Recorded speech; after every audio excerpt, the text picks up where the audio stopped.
আলু দিয়ে ইলিশ মাছের সুস্বাদু রেসিপি। এভারগ্রিন 757 চ্যানেলে আপনাদের স্বাগত। আজ আলু দিয়ে ইলিশ মাছ রান্না করব। ভিডিওটা সম্পূর্ণটা দেখার জন্য অনুরোধ রইল। Please like, share and subscribe. Please এই ইউনিক রেসিপিটা আমি কিভাবে করেছি চলুন দেখি। এর জন্য ইলিশ মাছ নিয়েছি, ভালো করে ধুয়েছি, আলু নিয়েছি, পেঁয়াজ কুচি, কাঁচা লঙ্কা কুচি, শিমের বিচি ভাজা করে খোসা ছাড়িয়ে ধুয়ে নিয়েছি। কড়াইটা ভালো করে গরম করছি, তেল দিয়ে দিচ্ছি, তেলটাও গরম হবে। এভাবে গরম করে নিচ্ছি। এখানে মাছ ভাজা করব। ইলিশ মাছ নুন হলুদ মাখিয়ে ভাজা করে নিচ্ছি। ইলিশ মাছ খাওয়া ভালো, রোগ প্রতিরোধ ক্ষমতা বাড়ে, তাই ইলিশ মাছ মাঝে মধ্যে খাওয়া জরুরি। একটু দাম হলেও ইলিশ মাছটা খাওয়া দরকার, রোগ প্রতিরোধ ক্ষমতা বাড়ে। এইভাবে উল্টিয়ে পাল্টিয়ে মাছগুলি ভাজা করে নিচ্ছি। মিডিয়াম ভাজা করব, বেশি ভাজা করলে তেতো হয়ে যায়, আর মিডিয়াম ভাজা করলে মাছের সেন্ট ভালো পাওয়া যায়। এই যে এরকম ভাজা করব। এই যে এরকম ভাজা হয়ে গেছে, সবগুলি তুলে নিচ্ছি। ইলিশ মাছে অনেক সময় অনেকের অ্যালার্জি হয়, যদি সর্দি কাশি হয় তাহলে খাবেন না। এই কড়াইতেই অল্প তেল দেব, অল্প তেল দিয়েই রান্না করি আমি। তেলটা এভাবে মাখিয়ে নিচ্ছি।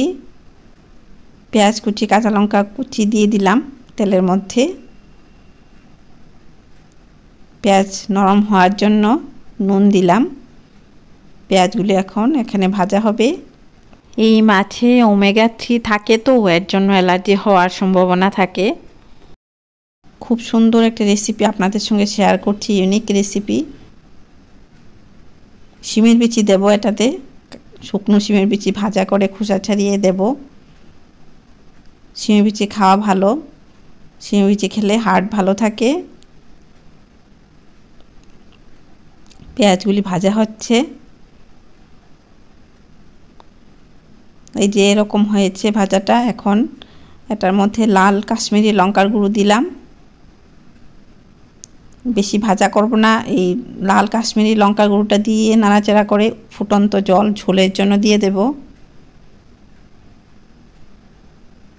আর এই লাল লঙ্কাটা বেশি ভাজা করলে কালো হয়ে যায়, এর জন্য আমি লাল লঙ্কাটা বেশি ভাজা করি না। নুন দিলাম, ঝোল দিয়েছি এর জন্য। এই যে শুকনো শিমের বিচি ভাজা করে খোসা ছাড়িয়ে দিয়ে দিলাম এখানে। এখন এখানে বিচিগুলি সেদ্ধ হবে, ঝোলটা ফুটে উঠবে। ফুটে উঠেছে, এখন আলুগুলি এভাবেই দিয়ে দিচ্ছি। আলু কিন্তু আমি ভাজা করিনি, আলু ভাজা করতে গেলে আরও তেল লাগবে, এর জন্য অল্প তেলে রান্না করি। আলুগুলি এভাবে এখানে সেদ্ধ হয়ে যাবে, আর ভাজার প্রয়োজন হবে না। ঢাকা দিয়ে দিলাম, আরও একটু হলুদ দিলাম, হলুদটা মিশিয়ে নিচ্ছি। শিমের বিচিগুলি ভেতরে সেদ্ধ হচ্ছে। খুব সুন্দর রেসিপি আপনাদের সঙ্গে শেয়ার করছি। এখন মিডিয়াম ভাজা করা ইলিশ মাছের টুকরোগুলি দিয়ে দিলাম। এখানে মাছগুলিও সেদ্ধ হবে, আলুগুলিও সেদ্ধ হবে, মানে কি সুন্দর রসনা মধুর, খুবই টেস্টি। আপনারা এটা রান্না করে খাবেন, খুব ভালো লাগবে। এত সুন্দর একটা রেসিপি আপনাদের সঙ্গে শেয়ার করছি। সিম্পল রেসিপি কিন্তু খুবই সুস্বাদু। আপনারা রান্না করে খেয়ে দেখুন, খুব ভালো লাগে। আমার চ্যানেল এভারগ্রিন 757 সাবস্ক্রাইব করুন, আর ভালো ভালো রান্না দেখুন। খুব সুন্দর সুন্দর রান্না আছে এবং খুব উপকারী কথাও আছে রান্নাতে। এইভাবে আপনারা আমার চ্যানেল এভারগ্রিন 757 ভিজিট করে আসুন। মাছগুলি উল্টিয়ে দিচ্ছি এদিক থেকে ওই দিক, আর ঝোলটা এইভাবে দিতে হবে যে আলুগুলি সেদ্ধ হবে। আলু তো ঝোল টেনে নেয়, আলুগুলি ঝোল টেনে নেওয়ার পরেও ঝোল থাকবে, ওইভাবেই ঝোল দিতে হবে। আলুগুলি সেদ্ধ হয়েছে কিনা দেখে নিচ্ছি। নতুন বন্ধুদের স্বাগত জানাই।